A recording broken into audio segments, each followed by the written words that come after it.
Good evening, everybody, and welcome to Matters of Faith, the radio show. Matters of Faith is a show designed to bring issues of interest to you, the listening audience, and inspire you to keep the faith. Dr. Loren Russell, and it's my job to engage you in stimulating dialogue that's inspiring, encouraging, motivating, dialogue and conversations that will help you build your determination, your commitment, and your character. Conversations that will help you keep the faith. Everyone born of God overcomes the world. This is the victory that has overcome the world, even our faith. 1 John 5 and 4. And now, ladies and gentlemen, brothers and sisters, without further ado, it is time for Matters of Faith, the radio show. Good evening, everybody. Today is Monday, February 27th, and it's 8 o'clock, and it's time for Matters of Faith the radio show. I am your host. I'm Reverend Dr. J. Loren Russell, and tonight we'll be discussing the article and the topic, Rising Above the Ashes. My very special guest tonight, Reverend Dr. John Luster Scott, pastor of St. John's Baptist Church in the village of Harlem in New York City. We are broadcasting on Matters of Faith and the J. Loren Russell Facebook groups. Telephone and tell a friend. We're on tonight and we're talking about rising above the ashes with our very special guest, Reverend Dr. John Luster Scott. Are the trustees in your church aware of their fiduciary responsibilities? Are the disciples of your church aware of God's biblical economic strategies and how to best apply them in their own personal situation? Are you looking to build, refinance, develop your church property? Well, if so, the JLR company, J. Loren R. Consulting LLC, is here to help. Just give us a call at 718-328-8096. That's 718-328-8096. You can also visit us on our website, www.jlorenrussellconsulting.com. That's www.jlorenrussellconsulting.com. At the JLR Company, it's not about the castle, it's about the kingdom. Get your copy of Matters of Faith the book. Matters of Faith the book can be purchased using my Cash App at $Matters of Faith. The book is $22.80. You can also get it by sending a check or money order to the JLR Company, P.O. Box 301, New York, New York 10035. That's Post Office Box 301, New York City, New York 10035. You can also get it as an ebook. All you have to do is go to www.smashwords.com/books/view/993177. Whether you purchase using the Cash App, send a check or money order, or get it as an ebook, you need to have the book Matters of Faith. Better Mag Magazine invites you to their annual Diamond Award Gala on Saturday, March 25th, 2023, at Verdi's in Westbury, New York. From 12 noon to 4 p.m., they will present me, yours truly, with the Better Mag Diamond Award. Tickets are available for purchase, and a table may be secured for parties of 10 or more. Tickets can be secured by Cash App at $better, B-E-T-T-E-R, mag, M-A-G, better mag, or you can use paypal.me/bettermag, or simply contact Ronald Lambert at 516-272-0575. Remember, Better Mag Magazine is inviting you to their annual Diamond Award Gala on Saturday, March 25th, 2023, and they will award me, yours truly, with a Better Mag Diamond Award at Verdi's in Westchester, New York from 12 noon to 4 p.m.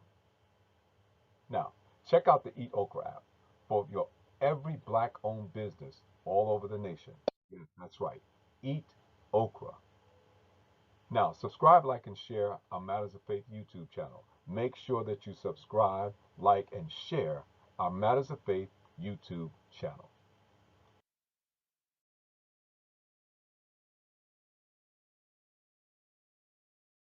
Please, ma'am, please, sir.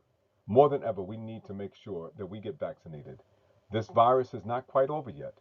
If you don't do it for yourself, do it for someone that you love. Anyone age of 5 and above are eligible to be vaccinated, boosted and reboosted. Please, ma'am, please, sir, get vaccinated. And now the article, Rising Above the Ashes. That article can be found in my columns, either in the Bronx Chronicle or the Yonkers Insider. It can also be found in Better Magazine, Black Westchester Magazine, and Pamela's Big Heart newsletter, Rising Above the Ashes.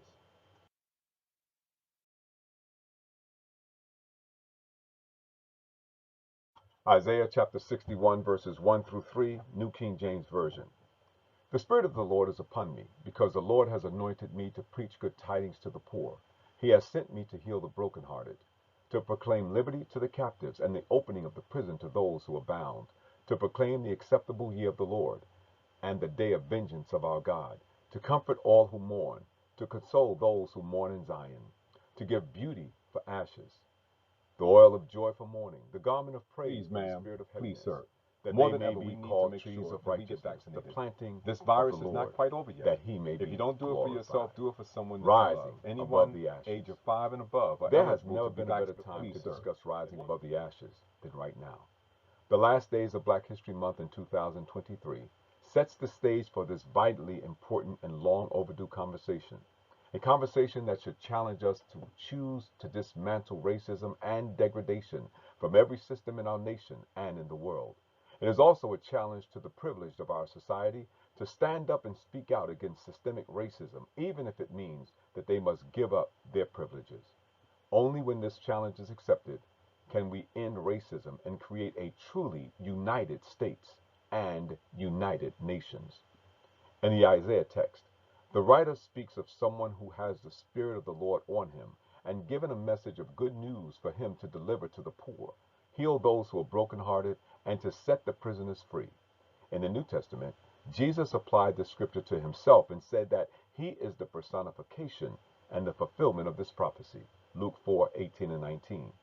If we look at the text from a practical perspective, every generation needs someone who fulfills this prophetic word. Every generation needs someone who has the Spirit of the Lord on them, ready, willing, and able to give a word of hope to the poor, bring comfort to those who are sad, a promise of freedom to those who are imprisoned, and announce that the time has come for the Lord to show his kindness, punish evil people, and comfort those who are sad. These generational messengers, like the messengers of the Old Testament and Jesus himself, do speak out and declare that the Lord gives beauty for ashes, ashes that represent pain, sorrow, and suffering, and a crown that represents the glory of God.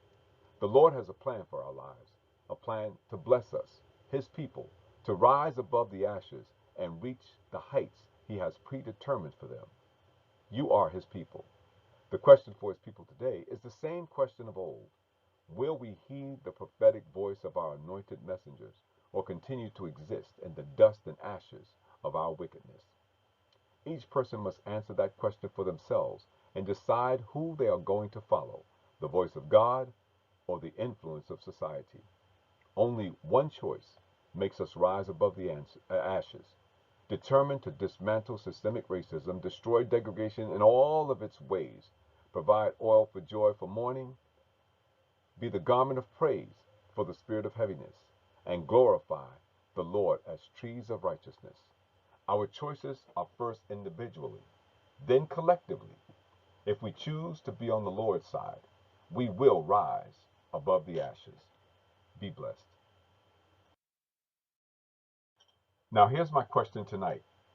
What will it take for us to heed the prophetic voice of our anointed messengers?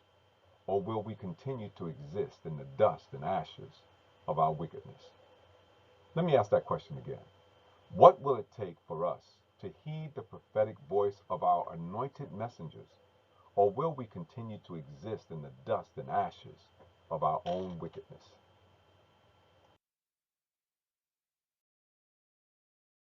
Now, before I do anything else, let me take this opportunity to introduce you to my guest. You see him, he's on the screen, he's right there. But let me introduce him to you like this. Reverend Dr. John Luster Scott is a true man of God. He is an anointed and appointed shepherd of St. John's Baptist Church and lifelong civil rights leader. For 50 years, he's pastored St. John's Baptist Church, where he has made evangelism and discipleship the top priority of the church. seeking to involve every member in the ministry of sharing the love of Christ with the unsaved. Moreover, Dr. Scott has been instrumental in the lives of many clergy, evangelists, and lay ministers, licensing over 9 persons to the ministry. Dr. Scott is an ordinary person whom God has chosen to use in his extraordinary plans here on earth. He has served as moderator of the United Missionary Baptist Association, covering the regions of Manhattan, Bronx, Westchester, and Rockland counties. And in that role, he established the Associate Ministers Division, which is now recognized as the Reverend Dr. John L. Scott Associate Ministers Auxiliary, which I have the honor of currently serving as its president. Additionally, he has been actively involved in the community, serving as a chairman, board of directors of the Bethune Senior Citizen Center, sponsor Adopt the Block program with the New York City Police Department, and co-chairperson for the Coalition on Community Policing for Upper West Side of Manhattan, and was cited by the White House as an example of clergy and police working together. Additionally, Dr. Scott chaired the West Harlem Coalition through the Wilson Major Morris Community Center that sponsored 5 nutritional centers, a youth employment training program, and the interim lease program through the Housing Preservation Development Organizational Corporation. Dr. Scott has been committed to the civil rights struggle his entire life and has served in many capacities from North Carolina to New York City. He served as president of the Hertford County NAACP, which led the Voter Education Project, War on Poverty, and integrated the Hertford County school system, the Roanoke Cowan Hospital, restaurants and motels, to name a few. He worked with the late Reverend Dr. William Augustus Jones and Reverend Al Sharpton while serving as executive secretary for the Southern Christian Leadership Conference. While in New York City, Dr. Scott chaired the Social Action Committee against the war in Iraq, against the killing of Amadou Diallo and Sean Bell.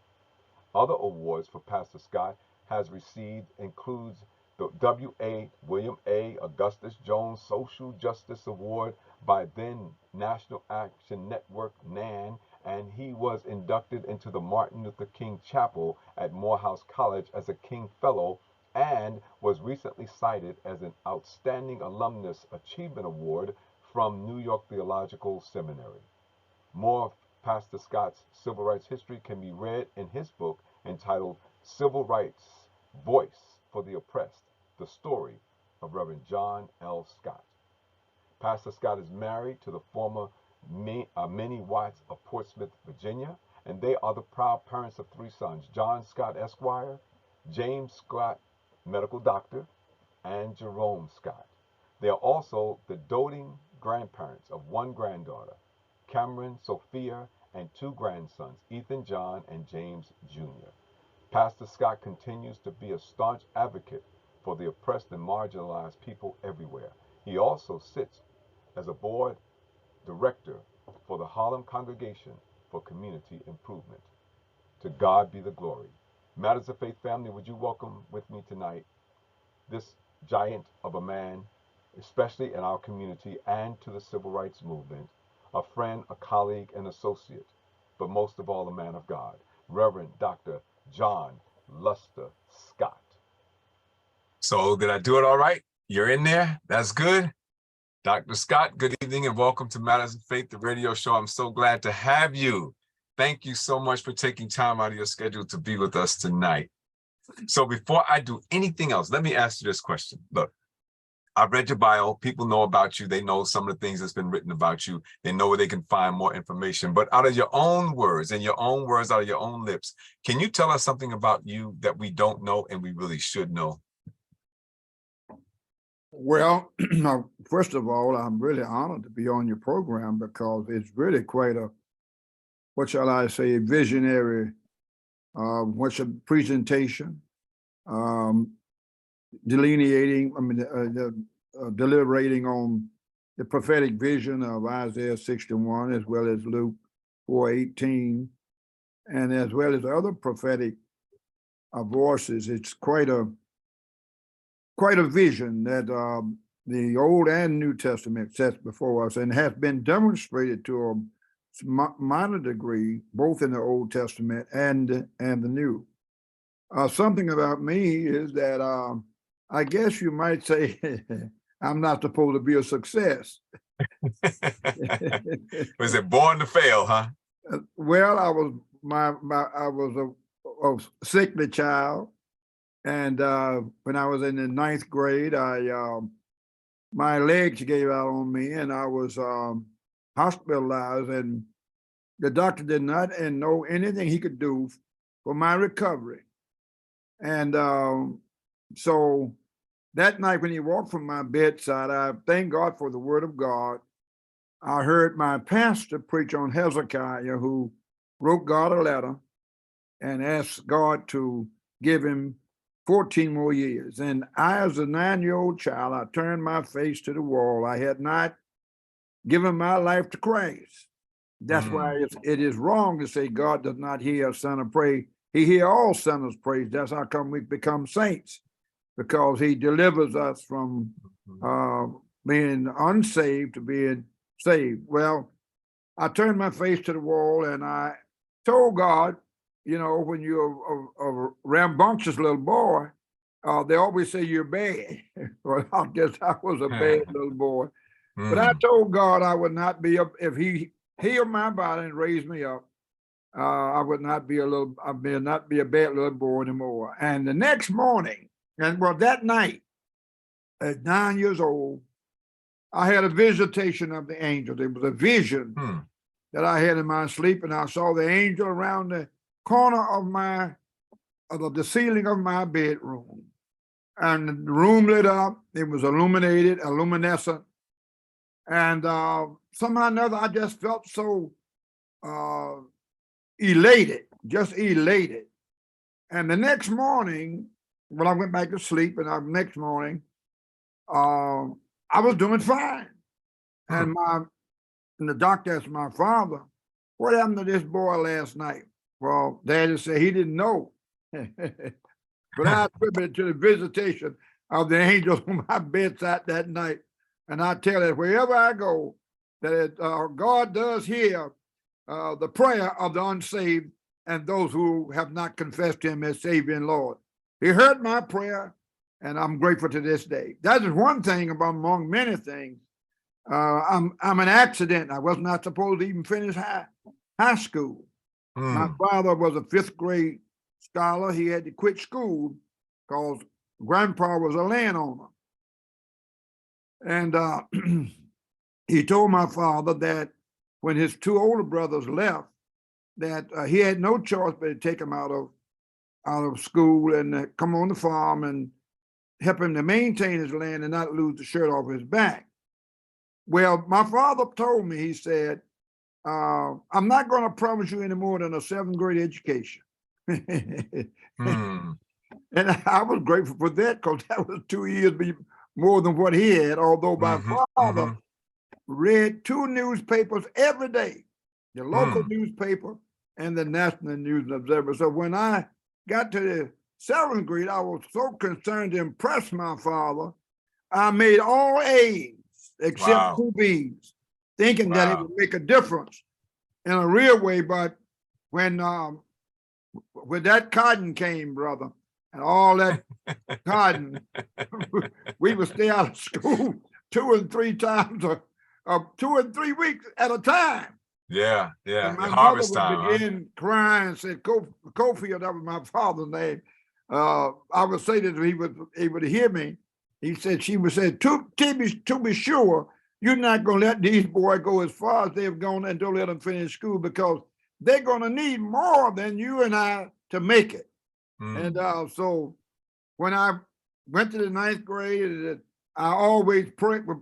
I would have to get my homework, and I would give it to my cousin across the field. He'd give it to the homeroom teacher.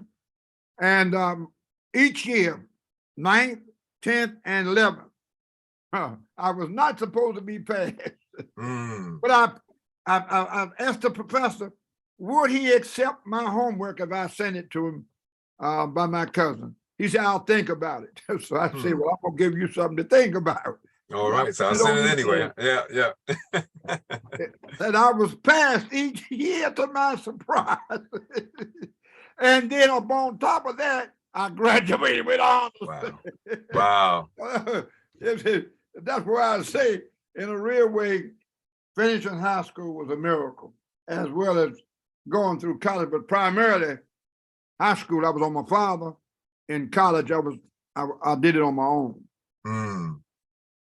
That's interesting. You know, you at the age of 9, that struck me, Dr. Scott. I'll be honest with you, that struck me. At the age of 9, you saw a vision of the Lord. I mean, the legs gave out. You were in the hospital. They had no medical answer for you. They did not know what they could do to help you. Correct. You turned your face to the wall and Correct. you prayed and you saw a vision of the Lord. And then the next day you were healed. But at the age of 9, yeah, when the Bible says a child shall lead them, he plants those seeds really early, doesn't he? He does. And I believe in the vision that God gives some young people at the age of 6 and 7 years of age, because I know I saw God real in my life at 7 and 8 years of age. We had a problem when I was in the 3rd grade.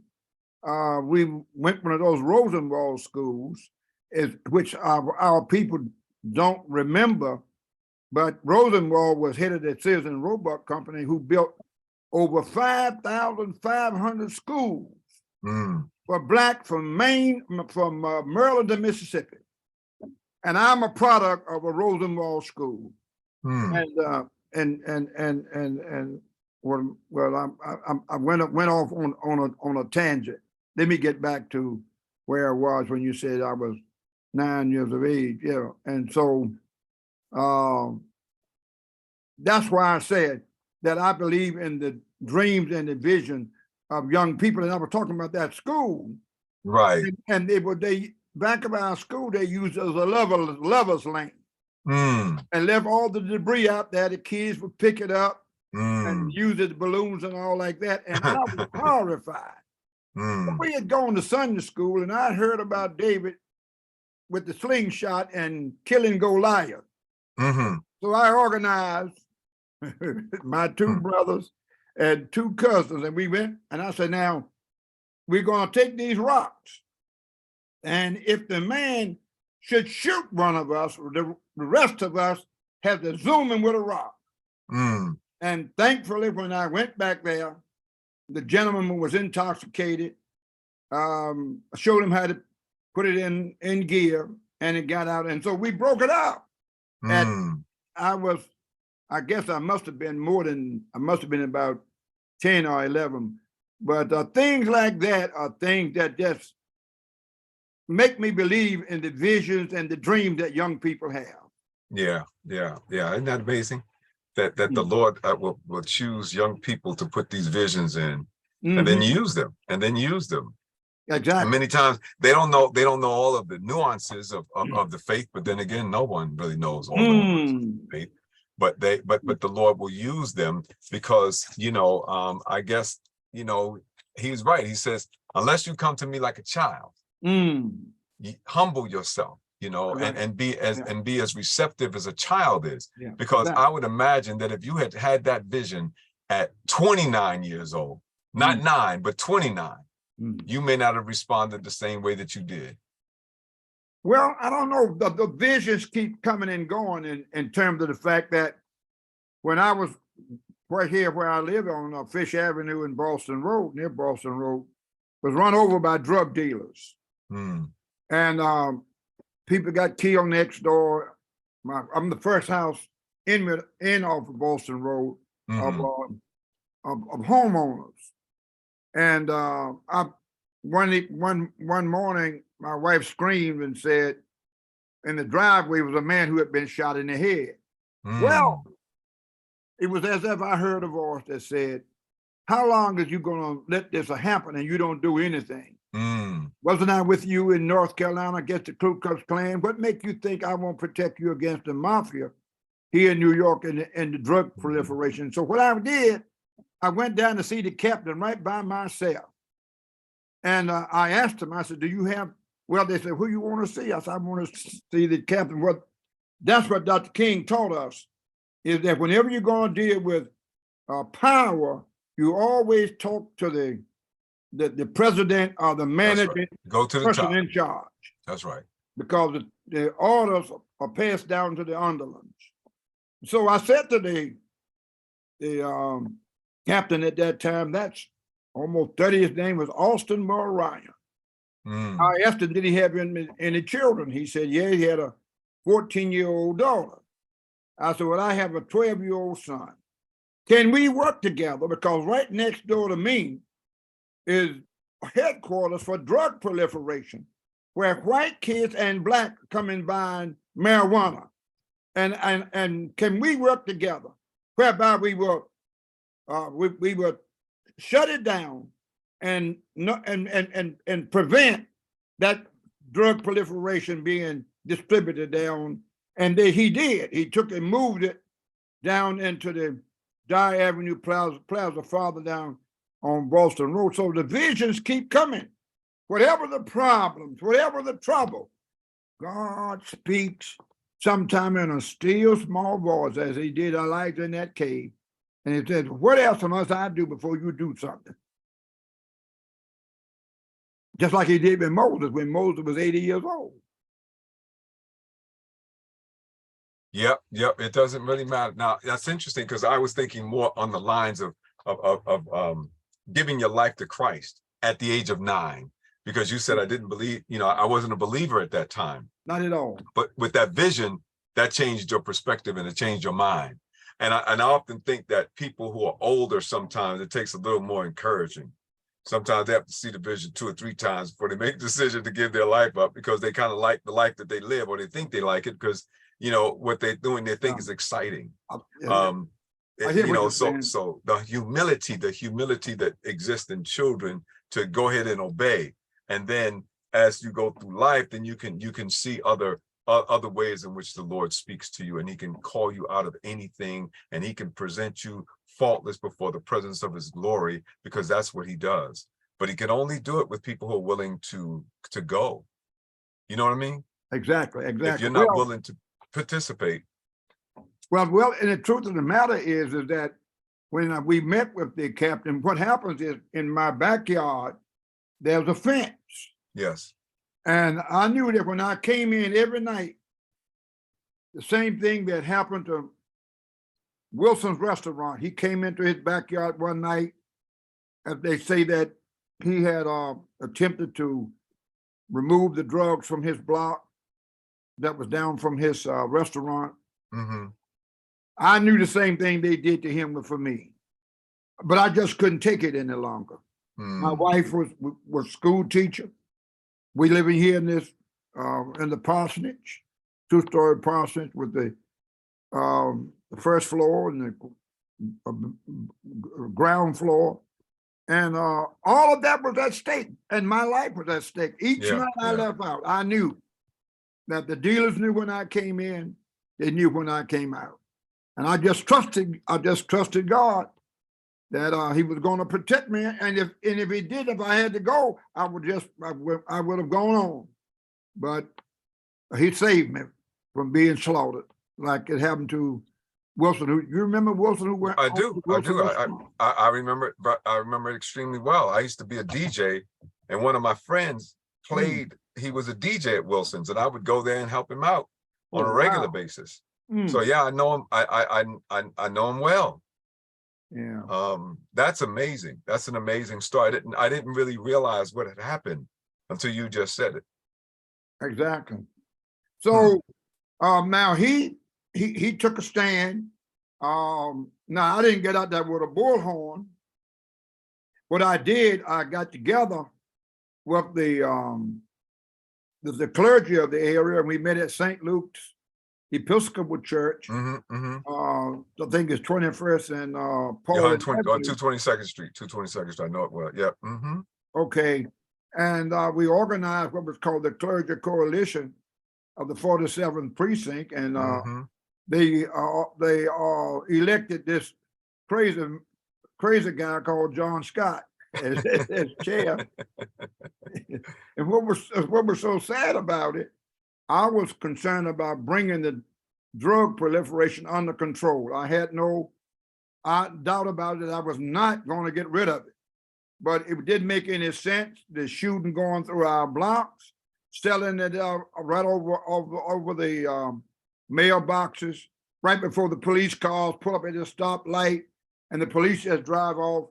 And I just said that I couldn't do this alone by myself, so I got a preacher across the street and a Deacon J.B. Clarkson from Convent Avenue Baptist Church, and we went. We got one of the officers to have a breakfast at St. Luke's Church when Ben Ward was commissioner, and we organized it. And then what we did, we began having prayer vigils at certain spots where you can't get at a person if you're praying for healing and deliverance and salvation. And that is what we did. And as a result, we were able to bring it somewhat under control and not just let it go gun-ho like it was. Now it's interesting.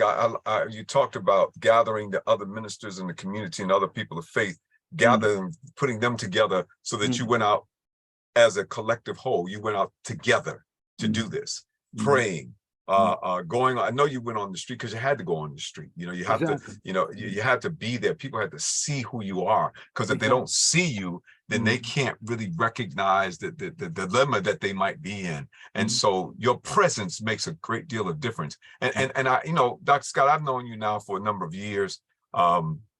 We've not probably had this kind of intimate conversation that we're going to have tonight until tonight.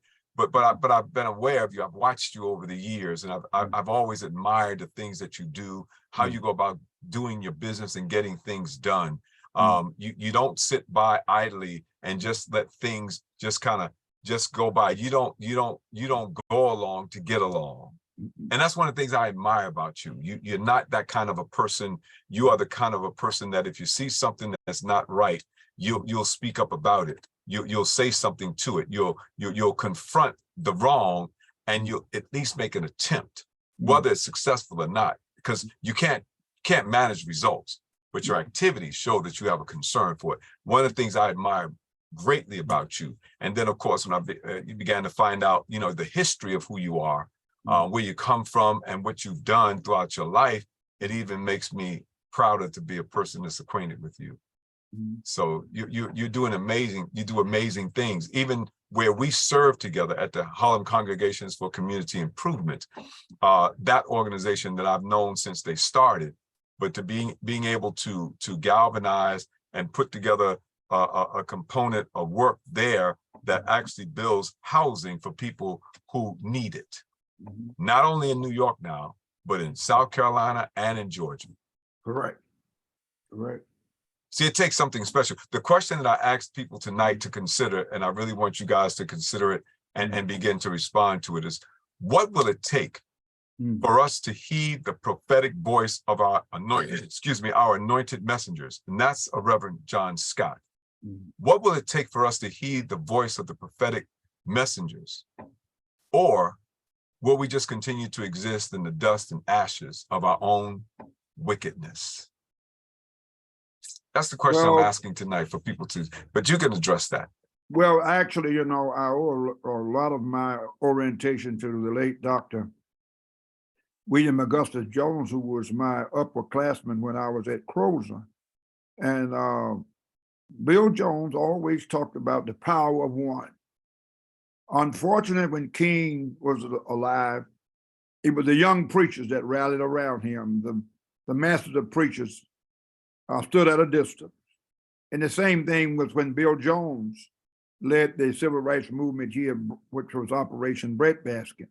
And he said, one with God will chase 1,000, and two will put 10,000 to flight. And then he would ask the question, is anybody running? So it's the power of one. Now, thankfully, I was able to inspire an Adventist minister at that time by the name of Dr. G.L. Knight. He became vice president. We had a Catholic priest who was also second vice president. We had a Presbyterian minister who was the secretary, and we had a member of the synagogue, Leonard Rosen, who was the treasurer. And somehow or another, God has a way of igniting, drawing other people to you. And what was the irony of it was, I was concerned about the safety of the welfare of the people, but we had some police officers of color thought that I was being too hard on the police. And I said, no, I'm not being hard. All I'm asking is we have to work together. That's what we did on the West Side with CCOP, Coalition on Community Policing. We had the police and the pastors to work together. We have 40, for example, there on the West Side at that time, we had over 54 Dominican and Colombian drug cartels, according to Bob Morgenthau, who was the district attorney at that time. We worked together hand and glove. And so in that situation, we still were able to get one or two. And what happened is in the beats, we had a minister for each beat and a police officer with each beat. And we met together in an annual meeting when Commissioner Bratton was commissioner, was succeeded by Commissioner Safer. Now,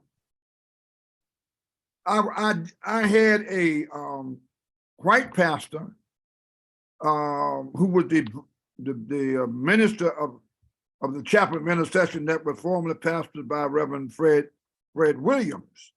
Well, he was the co-chair, and others, in a way, they may not be the drum major, but I must say they would not be idle.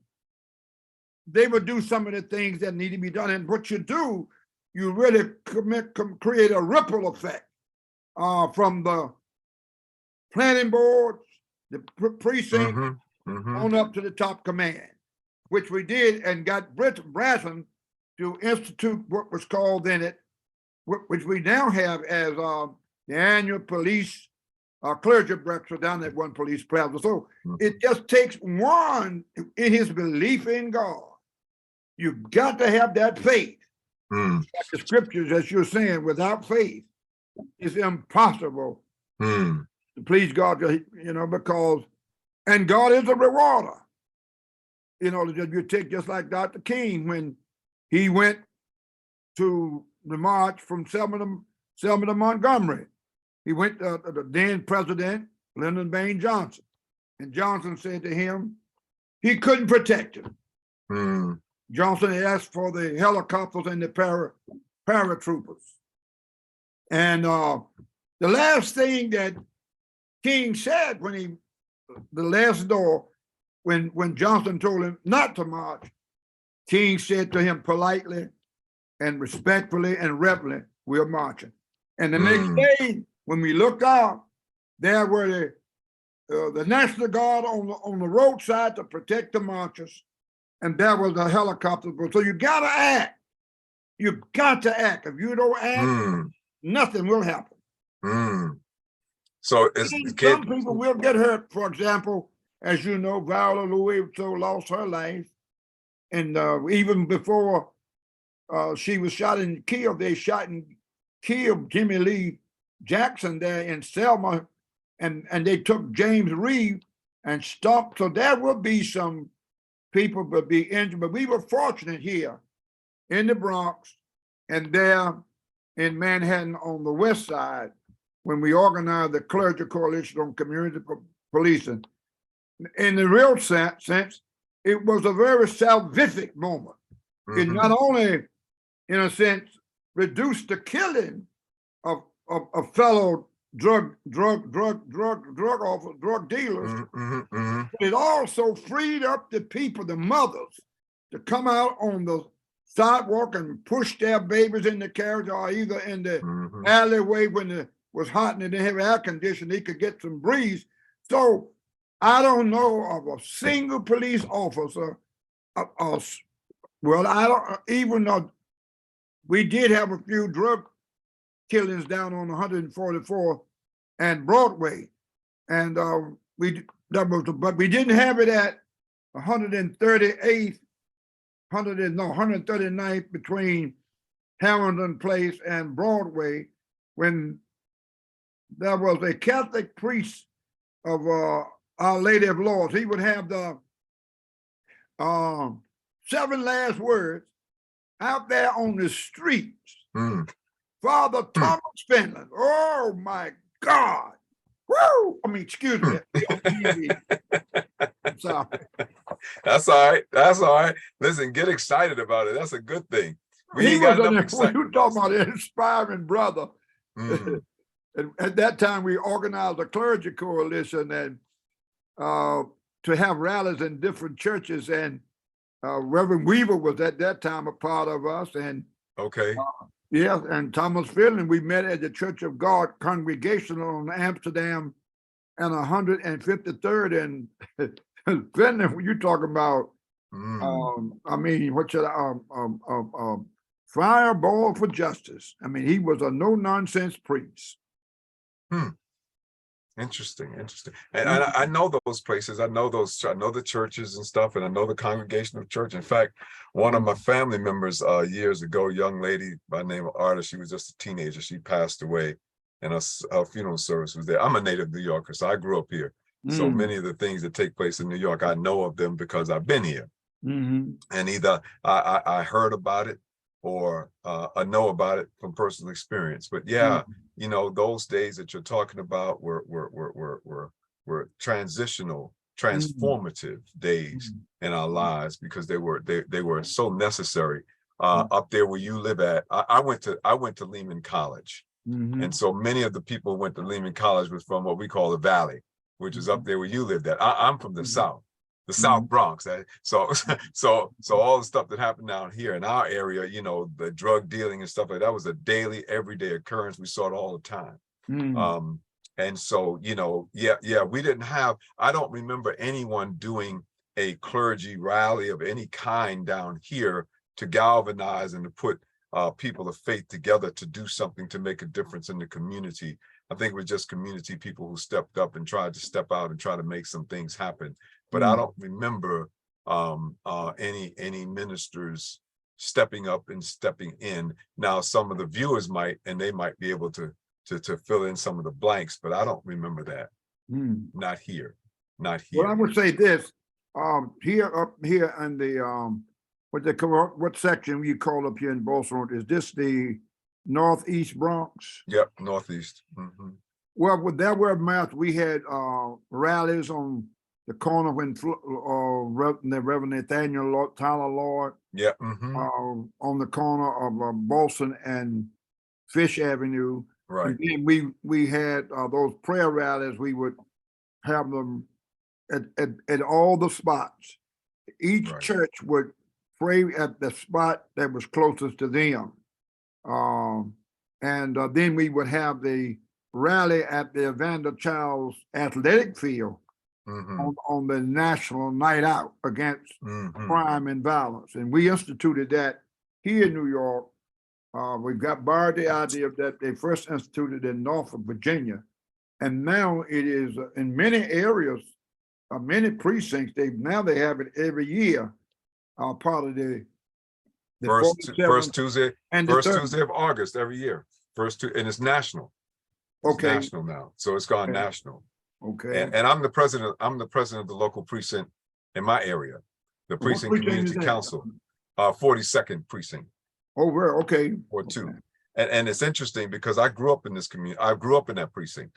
And I always think it kind of interesting that that this is the same precinct that you know, that all the people in my generation ran from. Now I'm the president of the Precinct Community Council. Thank you God. know, so because if I understand, I really resonate with William Augustus Jones, the power of one, because if someone doesn't do it, no one gets it. No one gets it done. And if not you, who? And if not now, when? And not here, then where? Exactly. That's right. That's right. And everyone has to step up to the plate Because if someone, I was saying with the other some folks the other day, that no one can do anything, but everybody can, and no one can do everything, but everyone can do something. And if everyone would do something, then everything would get done.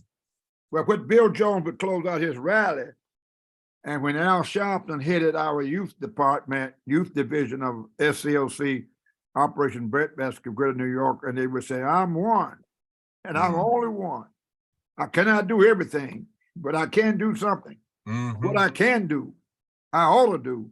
And what I ought to do, I will do by the grace of God. We would end all of our meetings when Jones was living on that Saturday afternoon meeting. That is that slogan we would end on. Can't do everything, as you say, but I can do something. And by the grace of God, we will. Yes. And it's interesting because we don't sort of close out our meetings with something that inspires us to go forward anymore. That used to be kind of like the mantra. Everything, everybody had something that would, that galvanize people, get the energy going, and it was all positive. It wasn't negative. It was positive, whether they were of faith or not. But they always wanted to close with something that rally people to do something, to get involved, make something happen, make something happen. Don't just sit around watching. Yeah, I think that's what Reverend Al Sharpton talked about. What was the gentleman that was? Oh my goodness! From Jamaica, who was a great leader here in Harlem. He had his own shipping company. And not Marcus Garvey. Marcus Garvey. Okay. The same thing you said. They had a mantra. And our mantra during King's time, we closed every meeting with the song, We Shall Overcome. We shall overcome, right. And so therefore that you drilled it in the people and built their confidence. And so when they left with the confidence that they had to continue with the work going on. Yeah. And last week, I think 2 weeks ago, I wrote an article, not me, but we. Not me, but we. And that's a position I've taken, and that's the position for 2003. With the church that I'm serving, I told them, look, I'm claiming what God has for me in 2023. And I'm gonna add to that, not me, but we. Because if I get what God has for me, what God has for me is for your benefit. Exactly.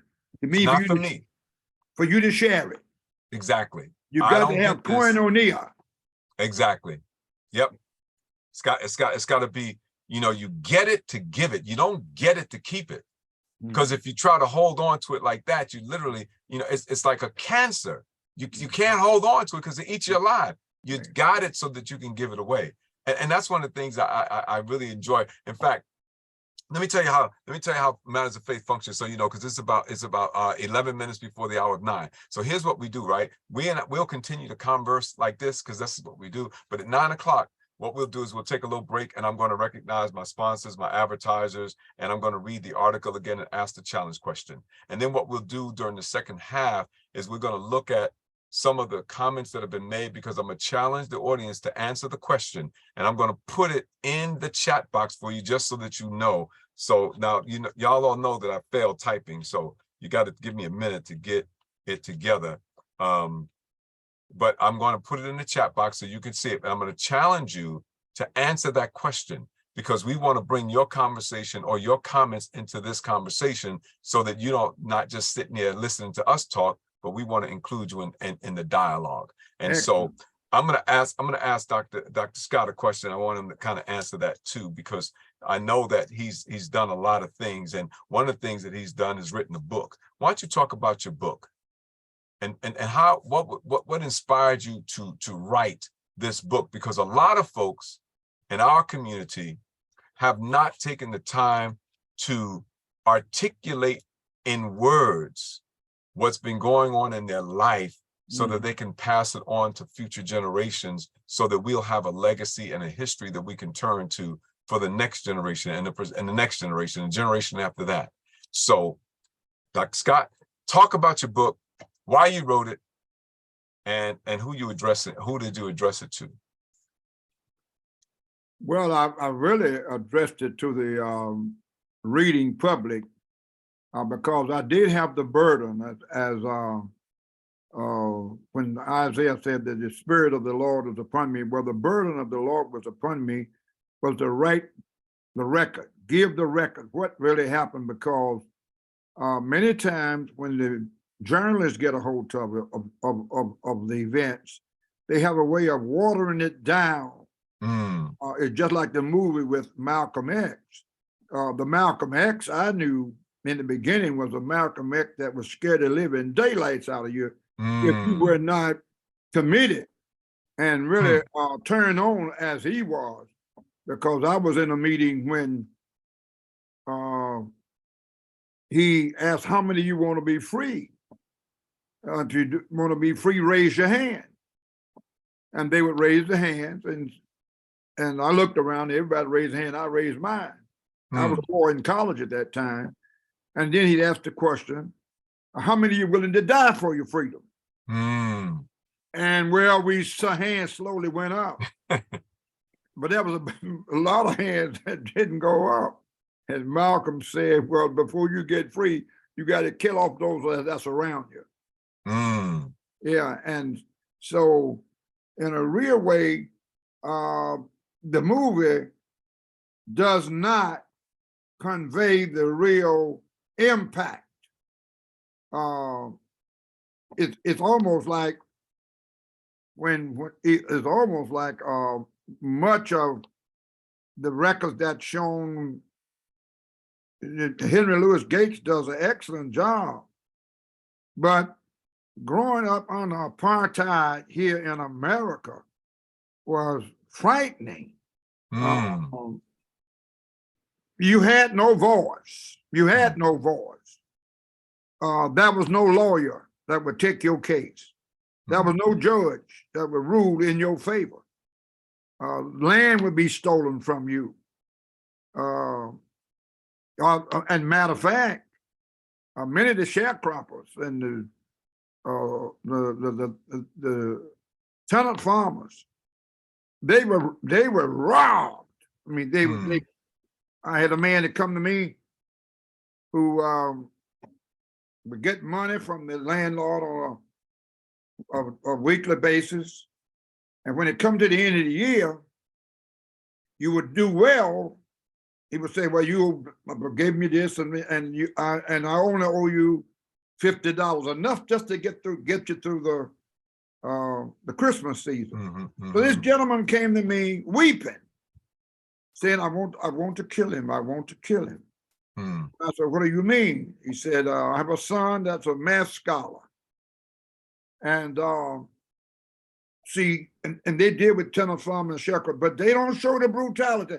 Now the movie, I forget the name of it, I'm talking about whole right on the brutality, that they showed the man who spoke to the landowner about his wife, and they showed the landowner taking the gun and shot the woman's husband's brains out right there on, because you didn't dare question a landowner for what he did to you. And so the sharecropper said, well, now you're wrong. My son is a math scholar, and you owe me much more than what you said. So the landowner said to the tenant farmer, are you calling my wife a liar? Now you talking about terror, and you talking about a threat on your life.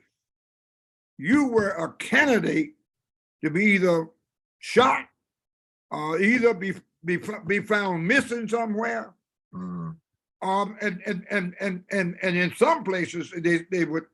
So that's why I wrote the book, that there might no how the rallies we had, the support we had, the resistance we had against Richard Nixon, that they would know that the picketers who we picketed A&P, we set in at A&P.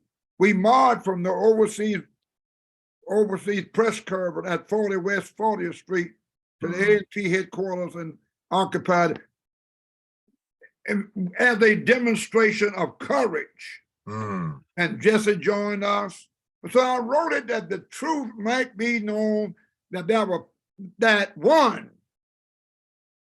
were no top blacks in management when I got here in New York. There were 500 A&P stores in 1970. They had only one black manager. Though we were 30% of the consumers of the produce that A&P sold. We had over 500 major corporations. We only had one vice president, and he was the vice president of Pepsi-Cola, where Kendall was the president of Pepsi-Cola at that time, and he was the manager for Nixon, but that was it.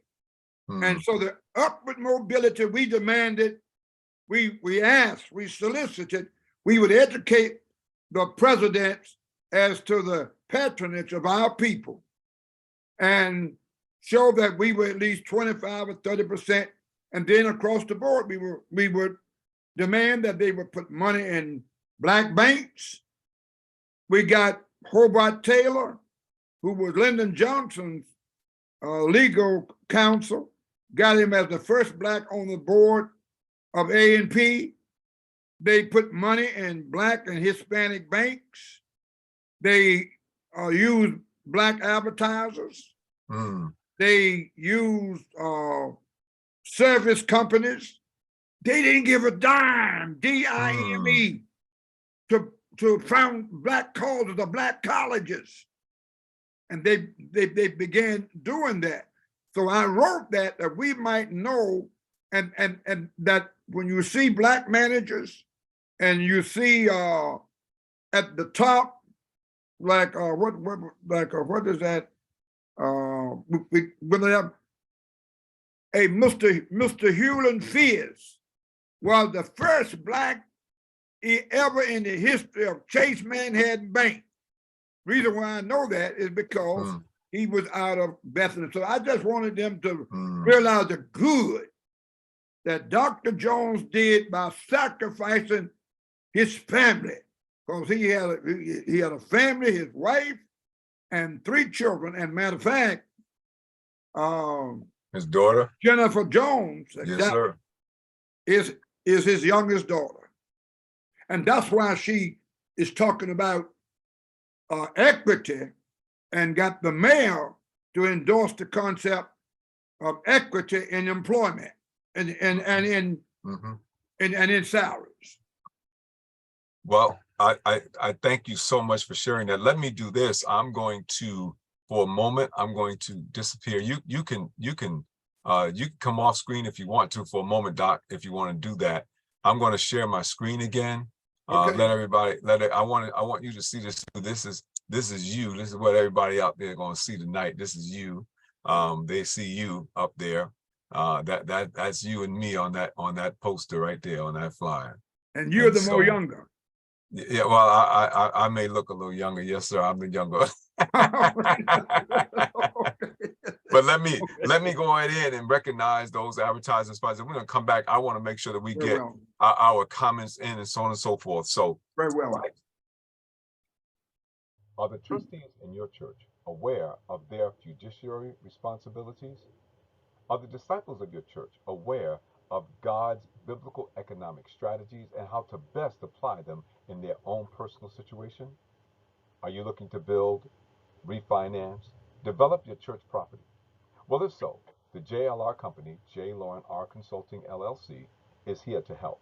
Just give us a call at 718-328-8096. That's 718-328-8096. You can also visit us on our website, www.jlorenrussellconsulting.com. That's www.jlorenrussellconsulting.com.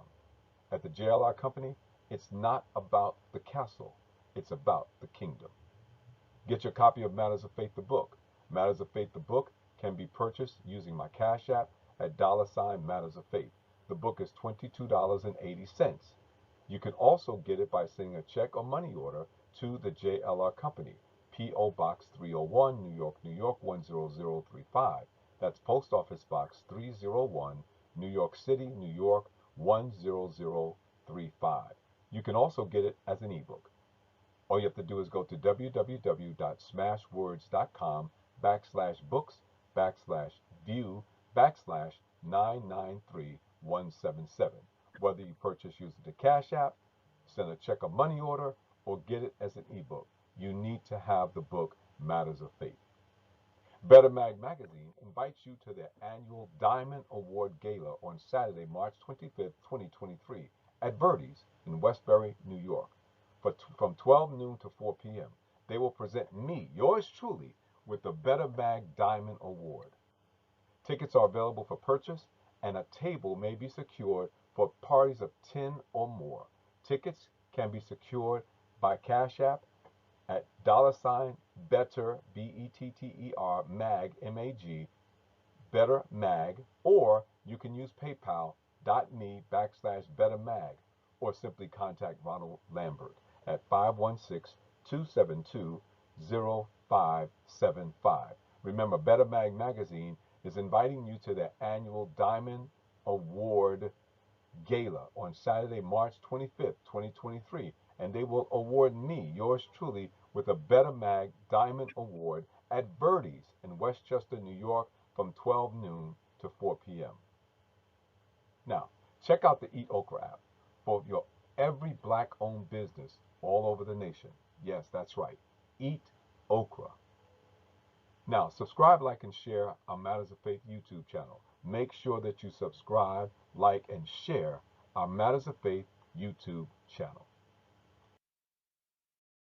Please, ma'am, please, sir, more than ever, we need to make sure that we are vaccinated. Anyone 5 years of age and above are eligible, and even those under 5 can be vaccinated, and the vaccines are free. If you don't do it for yourself, do it for someone that you love. You know I love you, and there's absolutely nothing that you can do about it, so get used to it. Oh, and get vaccinated. And now, the article, Rising Above the Ashes. That article can be found in my columns, either in the Bronx Chronicle or the Yonkers Insider. It can also be found in Better Mag Magazine, Black Westchester Magazine, and Pamela's Big Heart newsletter, Rising Above the Ashes. Isaiah chapter 61, verses 1 through 3, New King James Version. The Spirit of the Lord is upon me, because the Lord has anointed me to preach good tidings to the poor. He has sent me to heal the brokenhearted, to proclaim liberty to the captives, and the opening of the prison to those who are bound, to proclaim the acceptable year of the Lord, and the day of vengeance of our God, to comfort all who mourn, to console those who mourn in Zion, to give beauty for ashes, the oil of joy for mourning, the garment of praise for the spirit of heaviness, that they may be called trees of righteousness, the planting of the Lord, that he may be glorified. Rising above the ashes. There has never been a better time to discuss rising above the ashes than right now. The last days of Black History Month in 2023 sets the stage for this vitally important and long overdue conversation. A conversation that should challenge us to choose to dismantle racism and degradation from every system in our nation and in the world. It is also a challenge to the privileged of our society to stand up and speak out against systemic racism, even if it means that they must give up their privileges. Only when this challenge is accepted can we end racism and create a truly united states and united nations. In the Isaiah text, the writer speaks of someone who has the Spirit of the Lord on him and given a message of good news for him to deliver to the poor, heal those who are brokenhearted, and to set the prisoners free. In the New Testament, Jesus applied the scripture to himself and said that he is the personification and the fulfillment of this prophecy. Luke 4:18 and 19. If we look at the text from a practical perspective, Every generation needs someone who fulfills this prophetic word. Every generation needs someone who has the Spirit of the Lord on them, ready, willing, and able to give a word of hope to the poor, bring comfort to those who are sad, a promise of freedom to those who are imprisoned, and announce that the time has come for the Lord to show his kindness, punish evil people, and comfort those who are sad. These generational messengers, like the messengers of the Old Testament and Jesus himself, do speak out and declare that the Lord gives beauty for ashes, ashes that represent pain, sorrow, and suffering, and a crown that represents the glory of God. The Lord has a plan for our lives, a plan to bless us, his people, to rise above the ashes and reach the heights he has predetermined for them. You are his people. The question for his people today is the same question of old.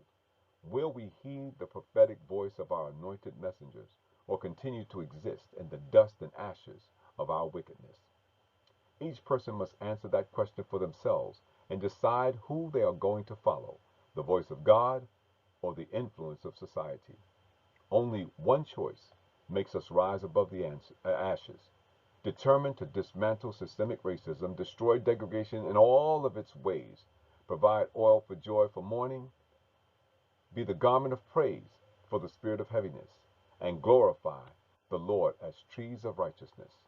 Our choices are first individually, then collectively. If we choose to be on the Lord's side, we will rise above the ashes. Be blessed. Now, here's my question tonight. What will it take for us to heed the prophetic voice of our anointed messengers? Or will we continue to exist in the dust and ashes of our wickedness? Let me ask that question again. What will it take for us to heed the prophetic voice of our anointed messengers? Or will we continue to exist in the dust and ashes of our own wickedness?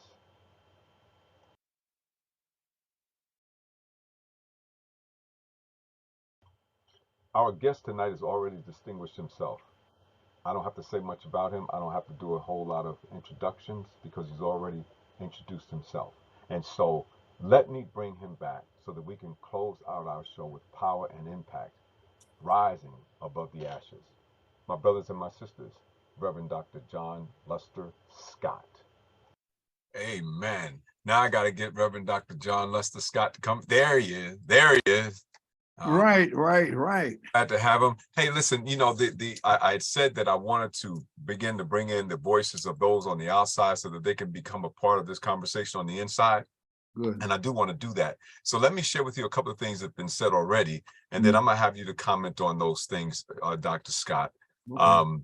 And by the way, before we do that, let me just say this to you. I am absolutely delighted to serve on as the president of an auxiliary that was conceived by you and ultimately named for you, the Reverend Dr. John L. Scott Associate Ministers Auxiliary. Now, I'm extremely proud because I was not there. I was not in ministry when you initially came up with the concept, but I came in soon after. Now, my home church is Goodwill Baptist Church, and I am the second minister to come out of that church to serve as its president. The first was Reverend James Woodley. And so I'm the second. But the interesting thing for me, Doc, is that the Reverend Dr. John L. Scott Auxiliary is the only auxiliary that exists in the National Baptist Convention, to my understanding, that we're the only association that has a division, an auxiliary for associate ministers. Which I think is phenomenal, because associate ministers need a place where they can sort of hone their ministerial skills. And if it wasn't for your insight and your determination to do something for ministers that would make a difference in their life as ministers, then the Reverend Dr. John L. Scott Associate Ministers Auxiliary would not exist. So you have my gratitude. I tip my hat to you. And speaking on behalf of all of those associate ministers, we thank you. That was a marvelous revelation that you received, and thank you for heeding the voice of the Lord at 9 years old. So thank you so much. I appreciate it. Now, let me share with you some of the comments that have been made I'm gonna go back and look just at the beginning and see who actually made some comments that we can talk about. And by the way, everybody, please, I want you to look at this question and I want you to begin to respond to the question. What will it take to heed the prophetic voices of our anointed messengers? Or will we continue to exist in the dust and ashes of our own wickedness? And Kevin says, sadly, you can lead a horse to water, but you can't make it drink. This applies to people who are given good advice, but insist on doing what they wish. You want to say something about that? You can lead a horse to water, but you can't make him drink. And that applies to people who are given good advice, but insist on doing what they wish. Which is to say they're doing nothing. Yes, sir. They're remaining in their seat of comfort, and they're not making the necessary sacrifice that they are called to make and carrying out the guidelines that they've given for action or for mobilization, for results.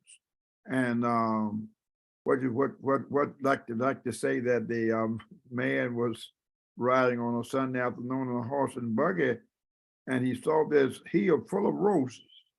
And he said to his bride by his side, he said, "Oh, what a beautiful hill of roses." Said, "If I had 1,000 hands, I would get down off this buggy and I'd take all them roses and lay them at your feet." She said, "You stop lying. You have two and you're not doing anything with them." So Doc, that kind of leads me to ask this question. What do we do about the apathy that we have in our people? And I'm not talking about just people of color, but there's an apathy that has gotten a grip on people, and people just don't seem to want to move anywhere. They just stay right there. They won't move. They won't act, and they'll let somebody else do it, but just not them. Well, Black Lives Matters shows that white and black, or black and white, were able to come together and address the issue that was around Floyd's life being taken. And so in a real way, just like with, what is it,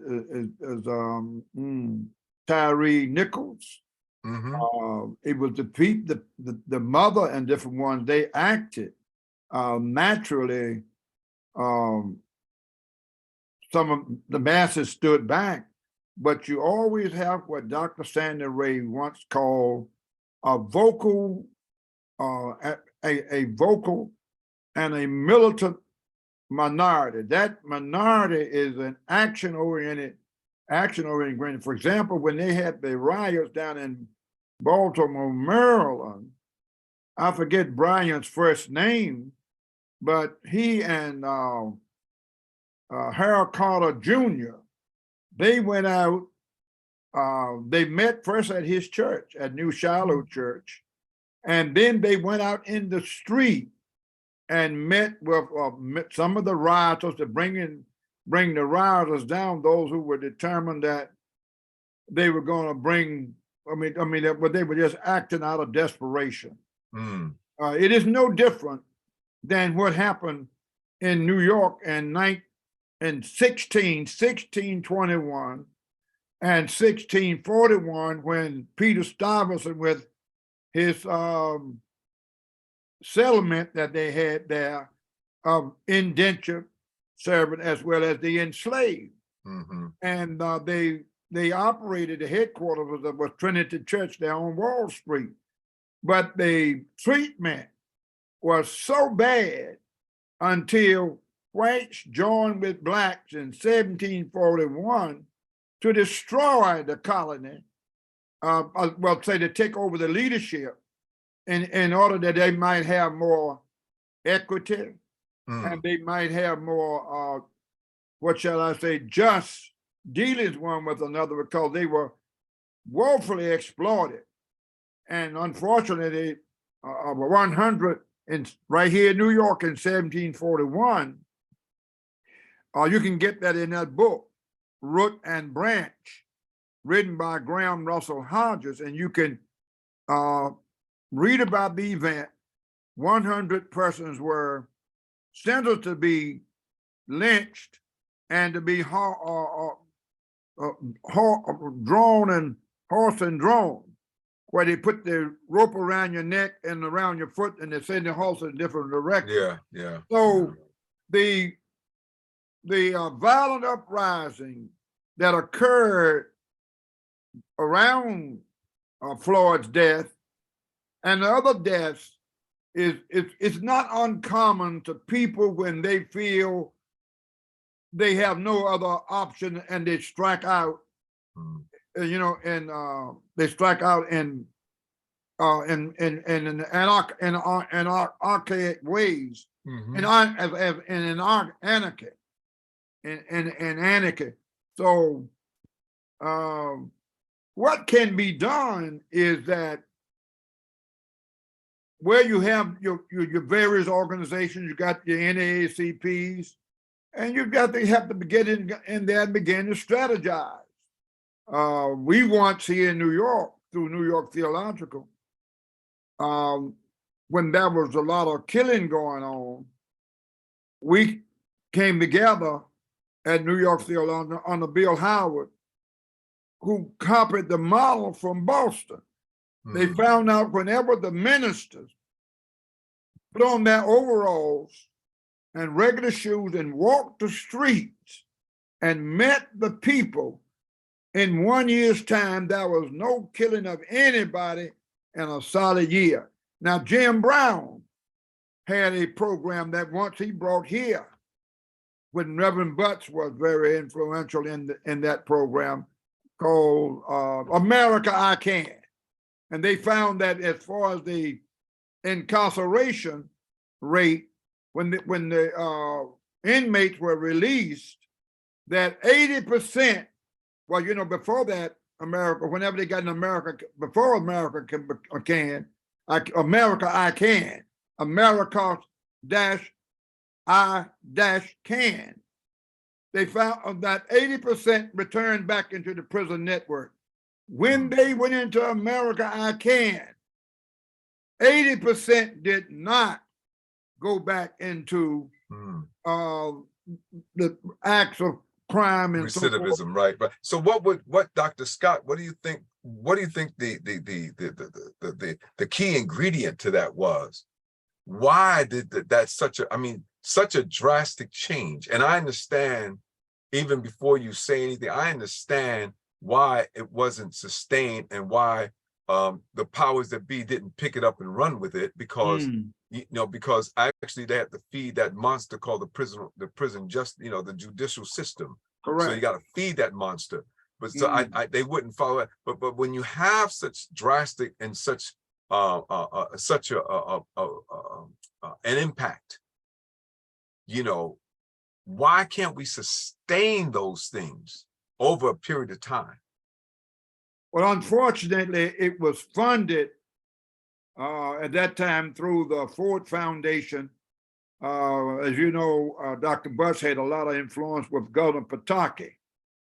And the district attorney in Brooklyn, his name escapes me right now, but he became a part of that program and became so popular in it that the New York Times did a 2-page article, and they began talking about him running for governor against Pataki.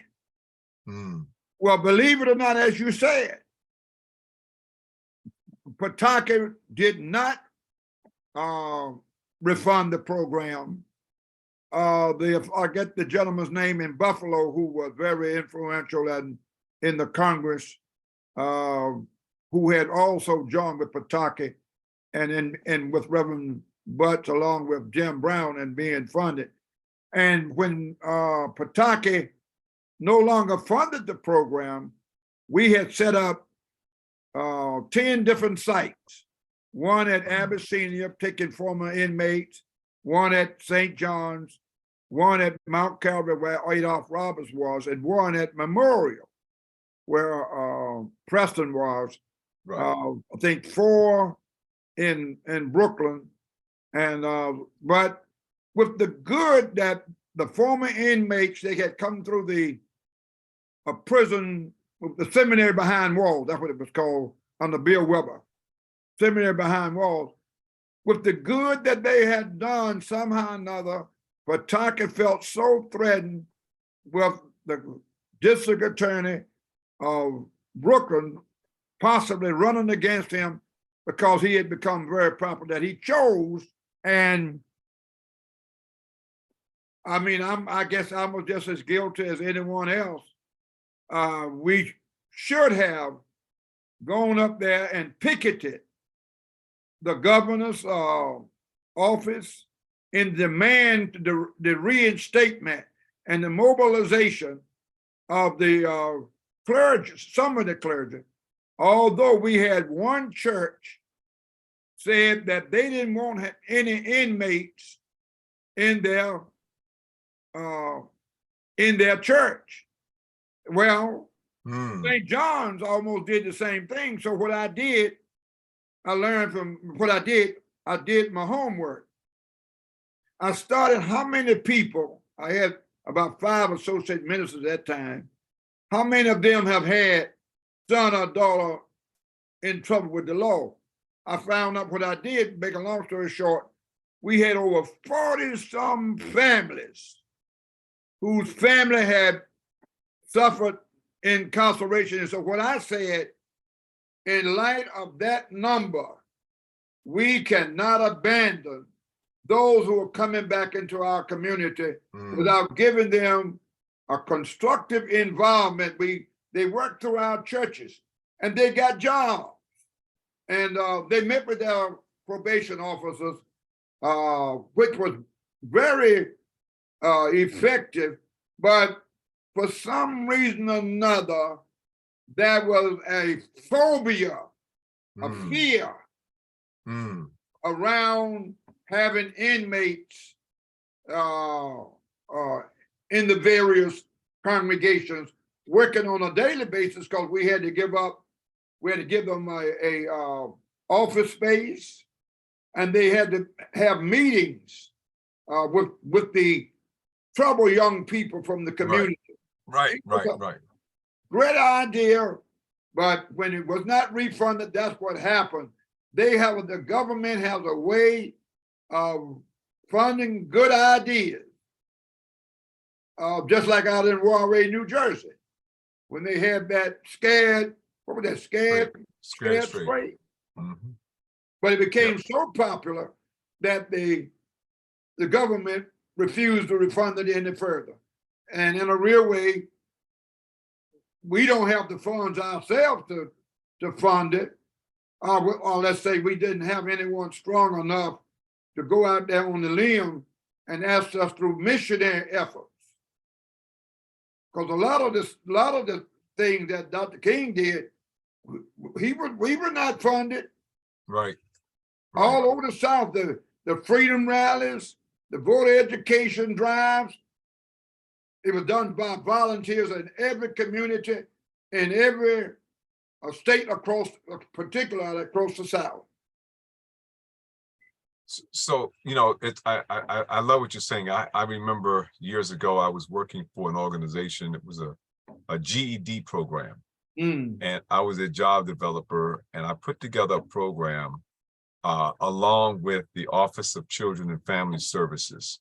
And what we did was I structured this so that these kids who were in this GED program, who many of them had dropped out of school, not because they weren't smart, but because the system was not allowing them to learn. And they got frustrated and they left. And they came to this GED program. And I think we had a good one because I think we graduated, this woman that we had teaching, Ms. Pemberton, I'll never forget her. She made sure that like 98% of the kids who came through there graduated and went on to do whatever it was that they did, but they graduated and they got their GEDs. Now, the interesting thing is this program I put together, it was a combination, because these were kids who were in detention and they were coming home. Wow. And what we did was I structured this program, and I actually designed it. So they would go to school. They had to go to school, They had to visit with their probation officers. They had to do that. And then we got them a job, part-time, working for community-based organizations in and around the community. We paid them, and this was back in the late 90s. We paid them, late 90s, early 2000, $10 an hour, $10 an hour. So we had a budget for 50 of them.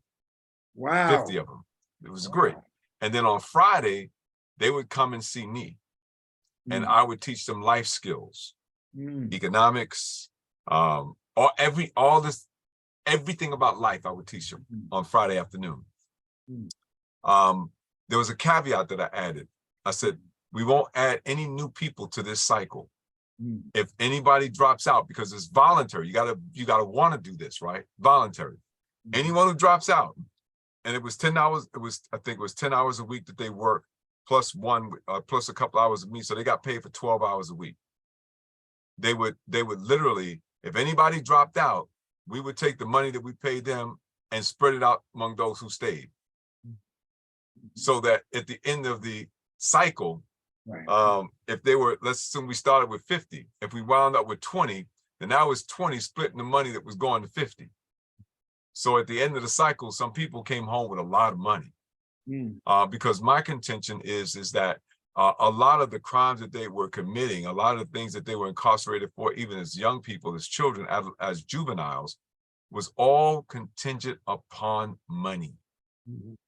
All of it was money. Had nothing to do with anything else, just trying to make some money, doing this and doing that.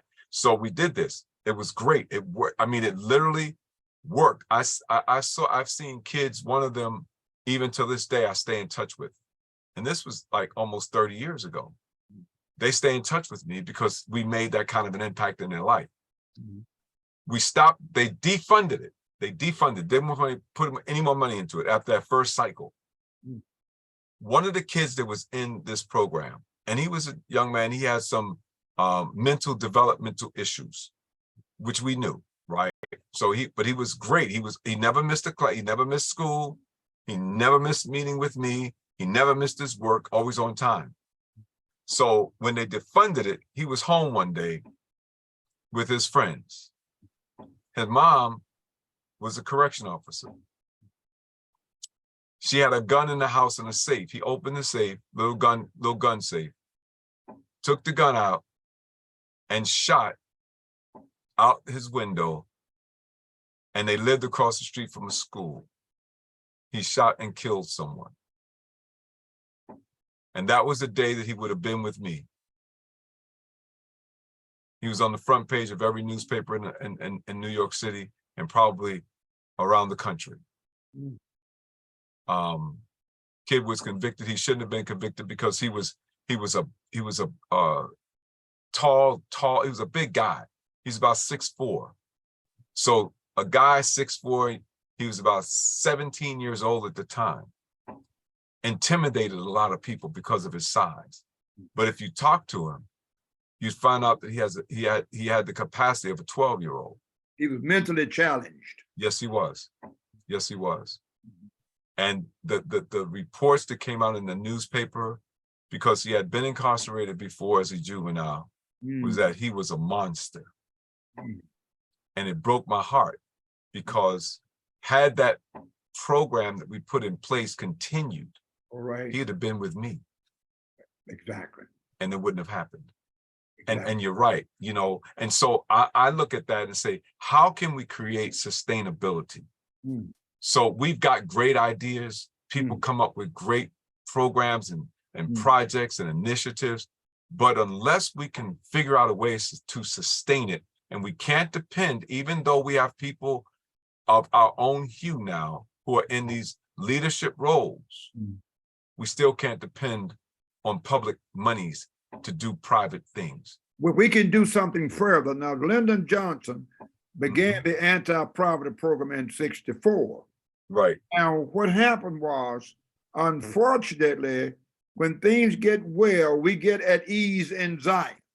And as a result, we did not go out and vote more vigorously for the Democratic candidate, and whereby Nixon won. And then Nixon defunded. Yep. But if we had if the masses of people see, he who controls the press controls the thinking of the people. And that is how come after the Emancipation Proclamation, we had the birth of so many black newspapers that we might have someone who would be able to think along the lines we were thinking. But the newspapers, except the Times, now I must give the Times credit because that's why Donald Trump banned the Times. Yeah. He would have it ban Washington Post, New York Times, and CNN because they would give a fair hearing.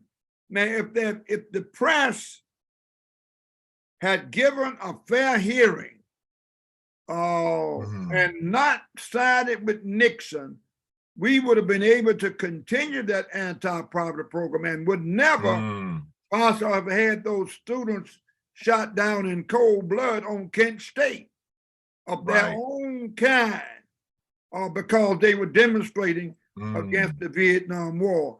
So the key is the power of the people. And to that extent,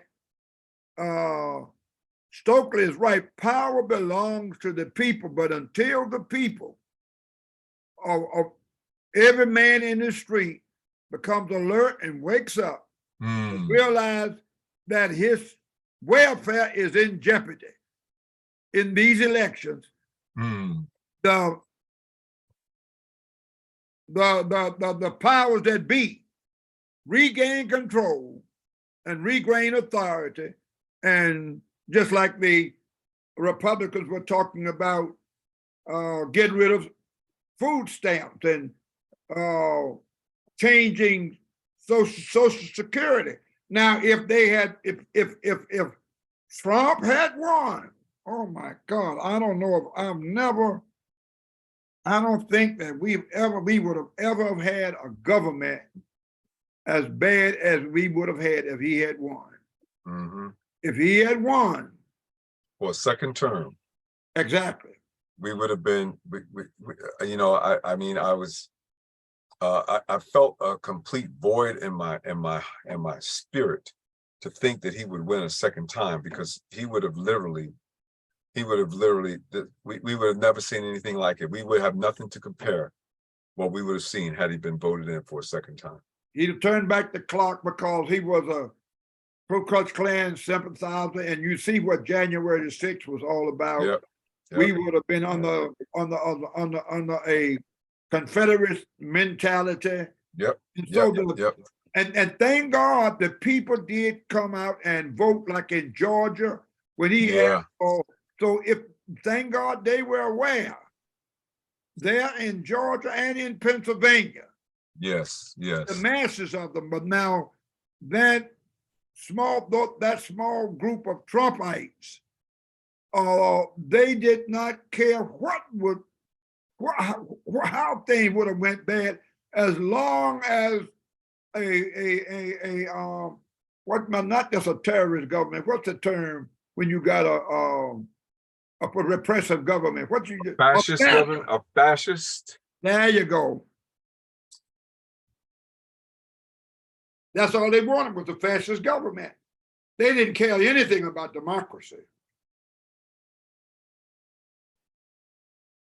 Well, that's true. That's true. They in fact, even now, you know, if they could change it, they would.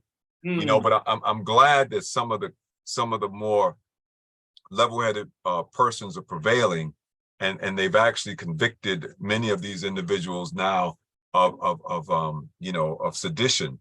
And actually, I read somewhere today, which I think is correct, they need to do a follow-up through using their telephones, their cell phones, and find every person who participated in that. And you know, what they do in some states is that you're a convicted felon, you can't vote anymore. All of them should no longer have the right to vote in this country. Yeah. Because they wanted to remove the vote take the vote away from the people. Yeah. Yep. And if that's what you want, I mean, then I must applaud you for the quality of the content of your program. I really regret that it is not more widely known, and you really have to really advertise it more through the conferences and through our association, because you deal with quality material that both black and white alike believe in the democratic process, and they believe in justice, and they believe in that every man, well, that you gotta have a greater fair share of the wealth of this nation. That is the monster that gotta be dealt with, because the mighty gobbled up all the money and occupy Wall Street. That's what they were about. That 1% of the wealth of America was controlled. They controlled 80% of the wealth. Yep. And the masses of people who were the 80% only control 20% of the wealth. You remember Occupy Wall Street? I do. I remember it well. Yeah. So I applaud you in your program, and I'm just so unfortunate that I'm just hearing about it now, because I mean, really, what you're doing is really something that is so relevant and so beneficial across the board, that really it need not to be so, I would say what Jesus said, under a bushel, but it need to be more out on the, because you deal with some very pertinent and germane topics. Well, you know what I've done. I've been doing this for about 8 years now, and I've done it. And then before that, I was doing radio with it. And when my sponsors lost their contract with the radio station, I began just before that doing it as a Facebook broadcast as well. And so when they lost their contract, I said, well, I'll just do Facebook. Well, this has been one of the best things that could happen, because it's a much broader space. Now, sometimes we may not get persons watching it while we're doing it, but during the course of the week, on average, about 300-400 people watch. And there are some, about 300 or 400. Excellent. And then there are sometimes I've had pre-COVID, right? Before people got all burnt out from watching their computer, I would average about 1,000 people a week. Wow. So, which is not a bad thing, right? I've had guests on. A couple of weeks ago, I had Reverend Dr. Johnny Ray Youngblood on. I've had some very, very distinguished individuals to come on and share in the different topics, because what I try to do is, according to the Lord, because I have no idea what our subject is going to be next week, because it's always based upon what the Lord talks to me about, right? Because I'm turning my face to the wall, Dr. Scott, and listen to what the Lord has to say, and I'll do what I need to do. But what I do is I write whatever it is that he says, and that's what I talk about. And I'll take a scripture and then make it practical so that we can use it. Because if you can't take the scripture and if it's not useful in your life, then you may as well read Harry Potter.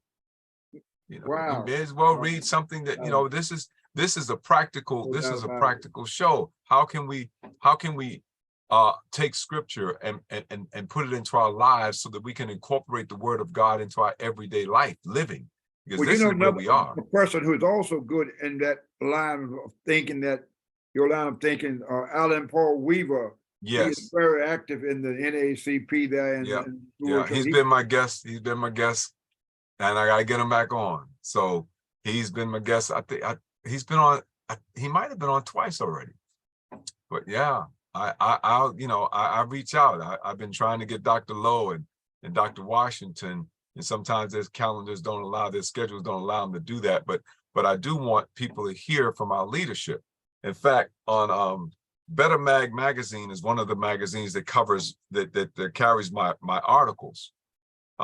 This month, they come out every 3 months, but this is an article that I wrote, and it's in here. It still requires maintenance, and this is the article. This is my column right here, and this is the cover of their special issue. This is a special issue. Look who's on the cover.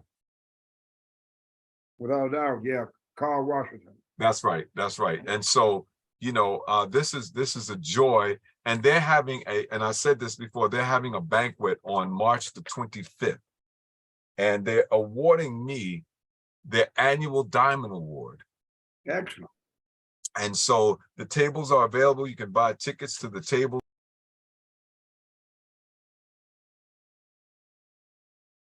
You're muted. You're muted. Dr. Russell, you're muted. You went blank. Yeah. I'm sorry about that. You were saying you can buy the tickets. Yeah. I'm gonna show you. I'm gonna share this screen with you, with the audience, so that they can see it. I'm gonna share screen. So this is, you can purchase a table. You can purchase tickets. If somebody wants to say relations to me, they can do that. The information is right there on the screen for all to see. It is a and I can get it to anybody if you want. You know how to reach me. Just go to you can tag me or something like that on Facebook, and I'll send it to you if you don't have my email address. But honoree, you can get a table of 10 is $1,100, or you can do an ad. The ads are $500, $300, and $200 respectively. And then of course they have I don't think they're doing, at least I don't see it here. They're not doing those little things, what people do when they just sort of, people say thank you or put their names on a page, something like that. Yeah, the patron list. Yeah, exactly. But this is, they can do that. It's on Saturday, March 25th. Now, the interesting thing is that I'm not going to be able to go because I have a previous engagement. But my wife has said that she will go and receive my award for me. Excellent. So that's a great, and then she's going to be accompanied by Reverend Helen Wingate. They're going to go together. Excellent. So that's a nice thing. Excellent. So I guess for Dr. Scott, let me do this again. Let me get this down, and let me share with you because I changed my question a little bit, and I said the first part of my question I wanted people to address, and I made it personal. What will it take for you to heed the prophetic voice of our anointed messengers? And I got a couple of responses to that. Good. So I got one from brother, it's Kevin. I think his name is McKellis. He says, speaking for myself, I would have to spend more time talking to more educated people about my life's journey in order for him to take the need or heed the voice of our prophetic messengers. And I guess what he might be saying is that he wants to make sure that he's listening to authentic prophetic voices, because there are some voices out there and they may sound prophetic, but they're bootleg. Well, actually, a person like Herb Daltrey, you could have on your program even more so. And then really Al Sharpton or nobody in the Saturday rally. It's really unfortunate that sometimes we can be so close to reality until we don't really know the value of it. Just like we right here in New York, we seldom go to the Empire State Building where people come from all over the world to see it. We don't go to the Statue of Liberty. Right. That's true. I mean, honestly speaking, I've been here all my life. I've never been to Statue of Liberty. I've been by it many times. I've never been there. Yeah. And now you can't go up and into the crown or into the torch, but you used to be able to do that. Can't go up there anymore. But yeah, well, let's go after you are off. I'll be available tomorrow. I'd like to talk to you about other persons that could be your guests, as well as places that you need to carry a flyer that can be distributed to the public, because what you're dealing with, you don't need it to be under a bushel. Don't need it need to be out on just like Aaron Council with his Positive Community magazine. Yeah.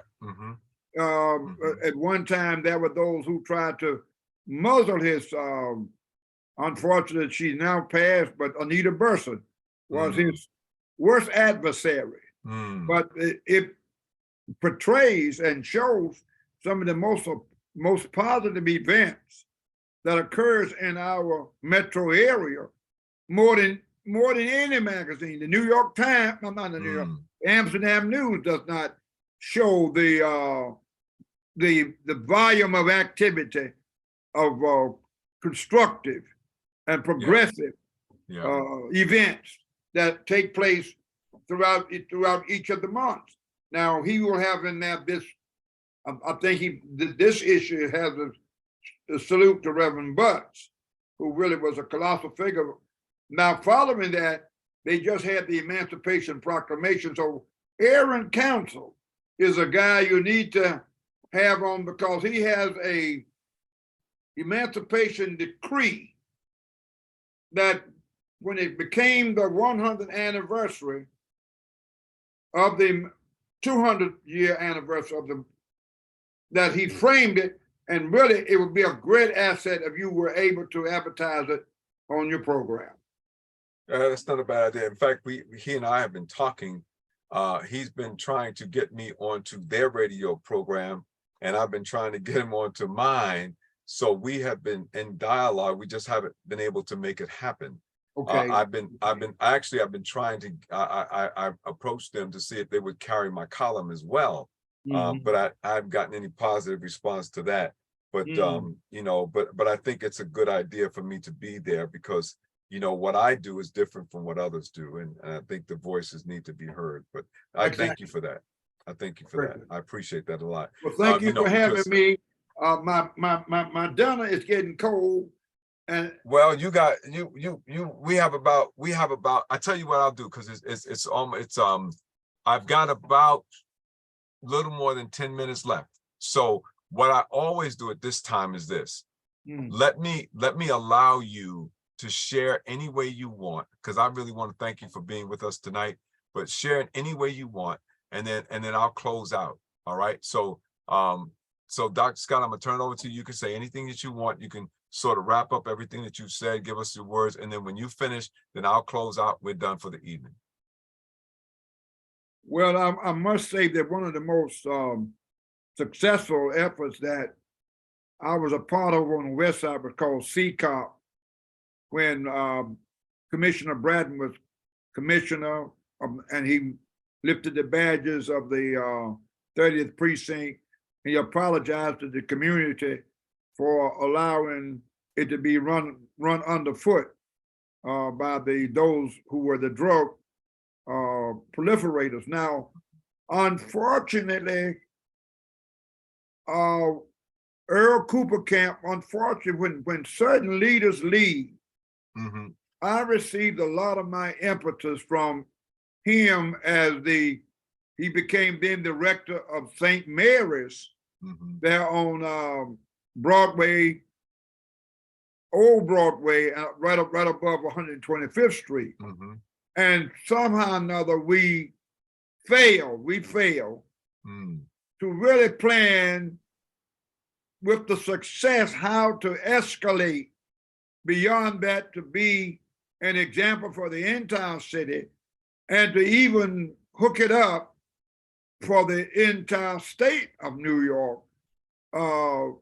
This is the same thing that Johnny Green and Carl Washington failed to do when they were talking about the LaGuardia Project, about getting Black entrepreneurs a percentage of the jobs and everything. They really had monthly meetings, but that was too infrequent. Worlds can be created in a matter of a week or two.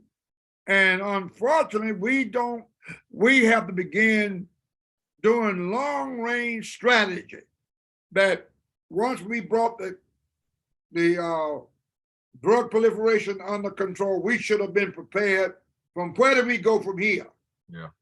Keep escalating and mobilizing and engaging the people involved voluntarily, because to make it work, you really have to have volunteers to do it, because once people started getting paid, then what those volunteers who've been doing it, they said, well, I'm not getting I'm not getting paid.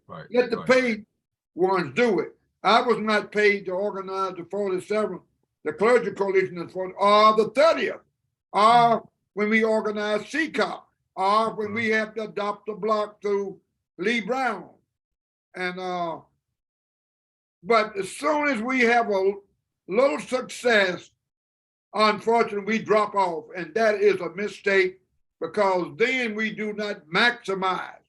We have to look at the things we do in the future. How do we maximize our successes from one victory to the next? How to maximize. You're absolutely nailed it. Put it right in place. We start a good thing, but if we don't have a succession plan, it just dies of its own weight. Wow.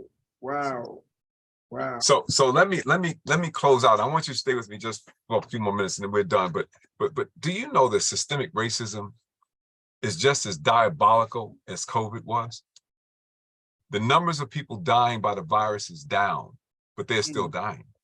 The number of people dying because of systemic racism is also down from the years of Jim Crow, segregation, degradation, nullification, but they're still dying. It's not solely police, government, or industry that's devastating communities of color. No. Some people talk about black on black crime, but I know that that's a mistaken fallacy that has been used to justify prejudices and validate untrue hypotheses that suggest that black people and people of color are inherently violent. So I don't talk about black on black violence. The violence and killings that we are talking or taking place in our communities are not about race, and it's not culture. The primary cause of violence and killing is poverty. Amen. Poverty negatively impacts the ability of people to gain the kind of education that prepares them to earn a sustainable living. Poverty breeds violence no matter what the racial or social background might be. But I'm not discouraged. I'm not discouraged. If anything, I'm more encouraged now than ever before. I'm a minister of the gospel who passionately believes that our love for God and one another can defeat any hate that has, can, or will present itself. We are standing at a crossroads, Dr. Scott. We are at a point in our existence that requires us to choose to stay in the shadow of deprivation or step out into a world with unlimited possibilities for harmony, peace, prosperity for all people, regardless of their race, creed, color, social, economic, or even sexual orientation. As ministers of the gospel, I know God has a plan for our lives, a plan to unify and to prosper us as a people, as a nation, and as a global society. He has a plan to bless us with such a mighty, awesome, and a much more harmonious world than we could ever imagine. The reason that I'm so sure is because Jeremiah 29:11 says, "For I know the plans I have for you, declares the Lord, plans to prosper you and not harm you, plans to give you hope and a future."